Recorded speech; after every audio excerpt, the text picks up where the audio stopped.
Hello there guys, Wayne here from Luna's World. I hope you're well. I'm not too well. I've got the dreaded COVID at long last. It finally got me, but to be honest, I've been pretty lucky so far. This is like the second day and I'm not feeling great, but well enough to do this video. So apologies for my voice, apologies for any coughing that might ensue. Yeah. So we're here and we're checking out the Ants Drifter, a two-seater light aircraft, as you can see. I think it's built in Australia, but a very, very cool little aircraft and with exceptional detail on the outside. Let's just have a quick closer look. Really awesome. I've got a slight concern. You see my pilot's got a bit of a cut on his hand. I think he should probably need a tetanus. Should check that out. I don't know, but he looks like a capable kind of a guy, right? So it should be fine. And yeah, I'm liking the fashion choices of this young man stroke lady. I don't know. I like the trainers. We've got the first aid bag here. I might need that in flight, to be honest. And yeah, anyway, a great amount of detail. And check out the engine. It's really, really cool. Look at that. Great amount of detail in there. Prop is really nicely done. Kind of reminds me of one of those bare computers, you know, with no case. Imagine what that thing could probably get some good frame rates in this game, ironically. But anyway, I'm slightly delirious. I don't quite know what I'm talking about. But let's continue our little journey down here. Pretty cool. And then, you know, we've got some nice PBR texturing, of course. There's a wheel. We've got some nice undercarriage shots there. Anyway, there's a wheel again. Really nicely done. Really nicely done. Let's jump into the cockpit and look at this boat of an aircraft. How cool is this? Look at how rusty and nautical this feels. Yeah, really basic aircraft, but a lot of fun. There is a click spot right here. And this brings up our little iPad here, which we've got some different things we can change. So I probably should have started with this, but let's turn on the covers, the chocks, the tie downs, pitot cover and engine cover. We'll have a little look at those. So there's the chocks there, tie downs, nicely done. Looks like that weather's moving in a little bit. And engine cover, now that's just a cap on the end of the exhaust there, so that's not actually going to cover the whole engine, which is, I was a little bit disappointed because you would definitely need to cover that up, especially in England. By the way, we're in Land's End. So yeah, just for protection, you'd have a cover there. So that's my only gripe anyway. So this looks like it's going to be like a flight experience, or maybe like an introductory flight or something. So we're going to get in and we're going to, well, first of all, I'll show you the rest of this. So let's just get rid of these. We'll show you what else we've got. So obviously passengers and the pilot you can show or get rid of. We've got an autopilot on this thing and a transponder, which is pretty basic, but you know, I don't think I'd ever use an autopilot in an aircraft like this, but you never know. And then we've got like just a systems sort of status like type thing there, and flight data as well. So that's kind of cool. Now we're back to preferences. So we'll get rid of that. Now we do also have a tablet here running the GPS. So let's just click the map here. That's showing us where we are. And yeah, let's go down and have a look at these switches and things. Now look at the stains and God knows what, the rust. That's pretty cool. It's all that sea air probably causing that. So we are actually powered on. So let me just get rid of everything. Oh, sorry guys. So this aircraft does not have, it doesn't have a generator switch. It generates itself as the engine starts, and it also doesn't have fuel cut-off or anything like that. So all we have to do is obviously master battery, put some lights on. Oh, I don't know if it's got lights actually. don't actually know. Probably not. We need to turn the fuel pump on and then primer like 2 or 3 times. We'll do 3. And then we're ready to go. So what I'll do is switch that off and I'll just get back to my seated position here. And we'll clear prop and we'll get on our way. So here we go, clear prop. So sounds on this are really, really cool. And I wanted to show you the prop animation because they have updated it and I think it looks great. It's one of my bugbears actually in Microsoft Flight Simulator. Just prop animation sucks in general. But that looks pretty good to me. They've obviously done some work on that. All right, let's jump in then before the weather gets creeps in on us. Oh, we're way too far forward. That's better. Wait, that seems a bit odd. Let me just get my position right, guys. Okay, that seems about right. Okay, let's get this boat up in the air. So we'll try and taxi this thing out. It does need quite a bit of power to get going.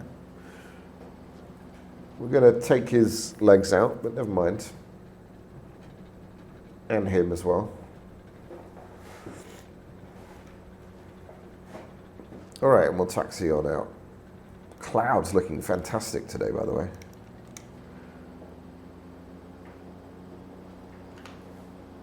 All right. Issues with my rudder pedal here, sorry. All right, let's put our non-existent landing lights on. And where are we? I mean, we probably don't need the full, let's just go for it.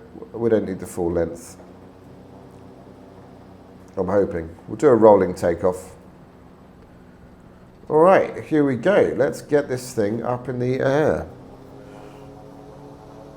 Beautiful sounds. Okay, up she goes. Woo! Super fun.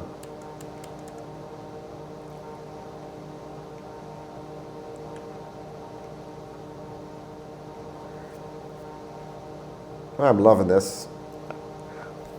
Absolutely can't wait to try this in VR. Maybe if I'm feeling well enough, I might have a go at that this afternoon. Maybe do another quick video for you guys.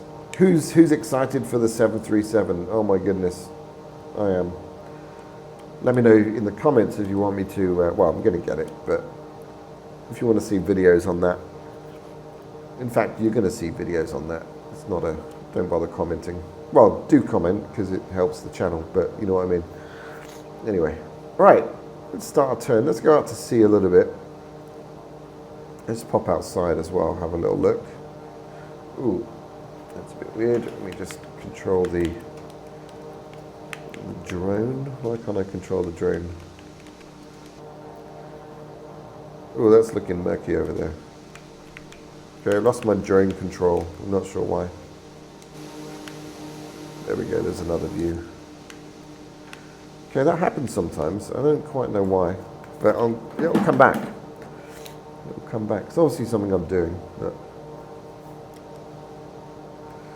not entirely sure. It's very stable, this aircraft. I mean, there's very little wind, but it's a nice aircraft to fly. Very little adjustment needed. Is 2,000. So what we'll do is we'll try a stall. I think we're pretty much over the sea, good enough. I'm expecting an undramatic stall in this, probably just a little bit of a nose dip. So let's bring that down. Stall speed is around 38 knots. Wait, 20, maybe I meant 28. I think I meant 28. There we go.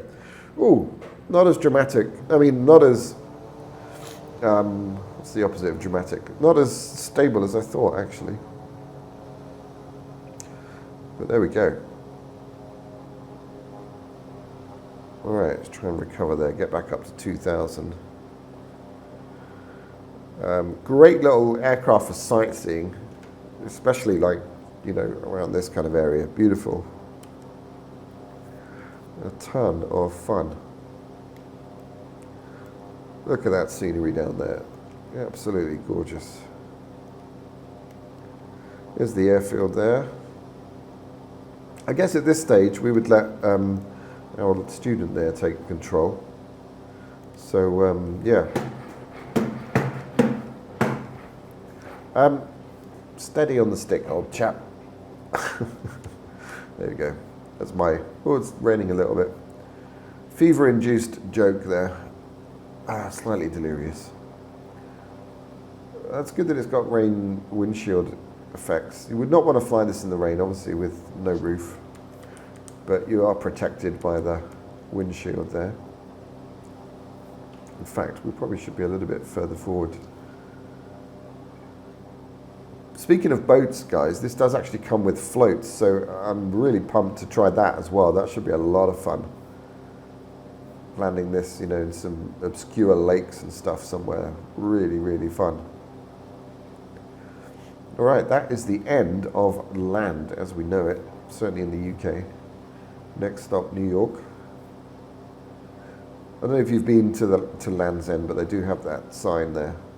New York, 8,000 miles or whatever it is. Pretty funny. We like our humour, us Brits.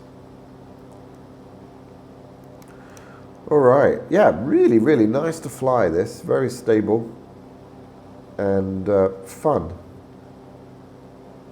I like the fact that you feel like the engine could fail at any time. It'd be nice if they did model some failures and things in this. I mean, I know you can you set that up in the sim actually? I think you probably can, but it'd be nice to have it like natively, because if there's a plane that's going to fail, it's one that looks like this.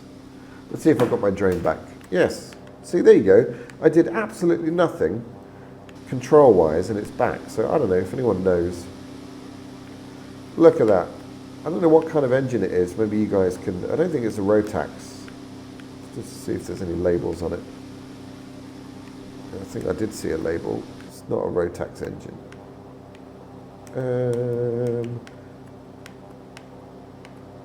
A what? A meat? Can't keep it still enough. Anyway, I'm sure you guys probably know what it is. Let me know in the comments if you do know.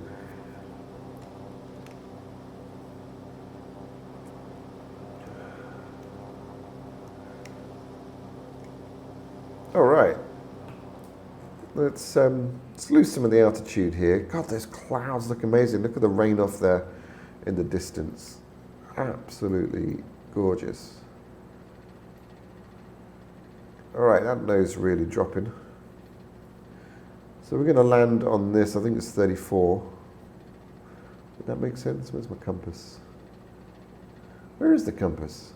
Oh, it's right here.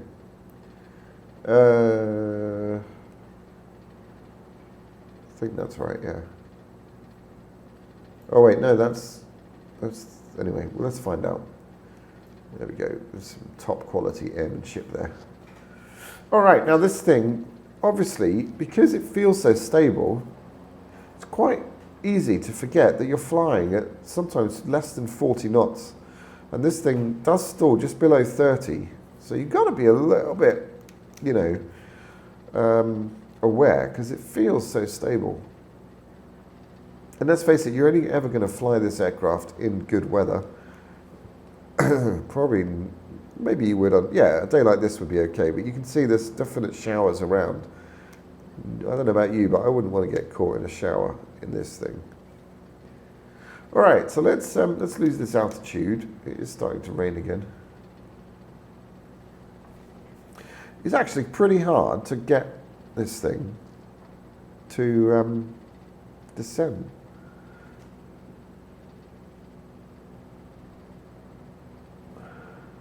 All right, we'll avoid those.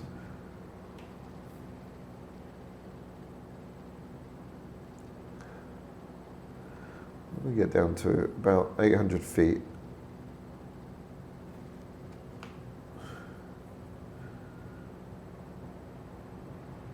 We're at fighter pilot speed now, 69 knots, which, believe me, in an open top aircraft feels like a fighter pilot, a fighter aircraft. It really does. The wind sound, that's one thing they haven't necessarily modeled. Let me just, yeah, it's the wind sound. But that would get pretty annoying, so I can see why they haven't maybe done that. Oh, crap. What are we doing? Right, there's 900 feet. That'll do. Let's introduce a bit of power, give us a bit more fidelity on the controls, not that much. Maintain about 45 knots.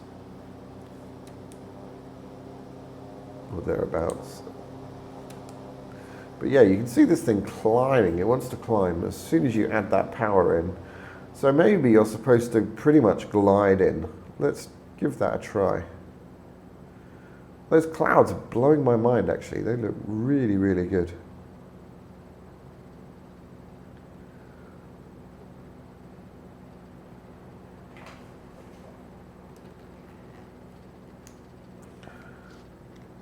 All right, I was battling the controls a little bit there. Takes some getting used to. All right, 44 knots, that's pretty good. That glare is real. Still saying we're high, just not worried too much about that. Pretty long runway here. But I am worried about the speed not coming down enough, but maybe we'll float along a little bit. This is a nicely modeled airfield here, actually. It's all generic scenery.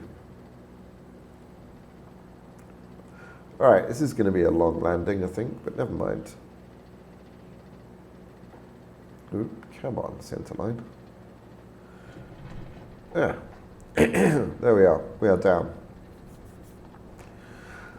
So awesome little aircraft, really, really fun to fly. Keeps you on your toes, actually, unexpectedly. Just got to be fairly kind of careful with the airspeed there, because you just get into a comfortable kind of zone. But yeah, it's a load of fun to fly. So give you some details about this aircraft. So it is, hang on a sec. Let's, I'll have to continue to taxi. So it's 15 euros and 80 from simmarket.com, and I'll put the link in the description. And it has received 6 5-star reviews, and I'd concur with that. I think this is, for the money, this is a really fun, well-modeled aircraft that if you're in the market for like an ultralight, it's definitely worth forking out a whole 15 euros. I mean, I don't know. I think it comes with a lot of decent features for that price. And I can't think of a better place to fly than around here. Really awesome. Look at that. Doesn't that look cool? All right, one final shot then of us taxiing on in.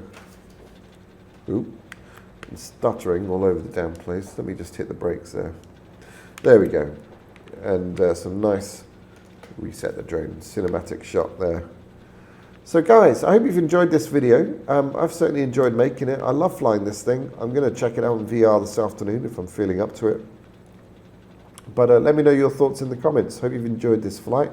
If you're new, please do click subscribe for more content like this. And yeah, I will be bringing you some PMDG 737 content. Really looking forward to that. As some of you know, I don't know if I'm always reluctant to reveal, but about 5 years ago I qualified as a 737 sim instructor at a beautiful sim in Putney in London, and passed all the exams and stuff, and it was an amazing intensive training, but it was so much fun to be able to fly a fully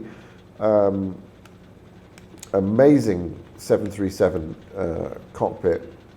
It wasn't a motion simulator, but it was powered by X-Plane, and it was, yeah, it was superb. Anyway, I don't know if it's still there, but yeah, I'm really grateful for that training, because I got to train with an actual 737 pilot. So it was a cool experience to have. So I'll be testing my skills, see what I can remember. Probably not much, and certainly getting back into flying that beautiful machine. So guys, thank you for joining me. If you're struggling with me, If you're struggling like me with COVID, I do wish you all the best. And yeah, stay safe. And I'll see you in the next video, guys. Adios.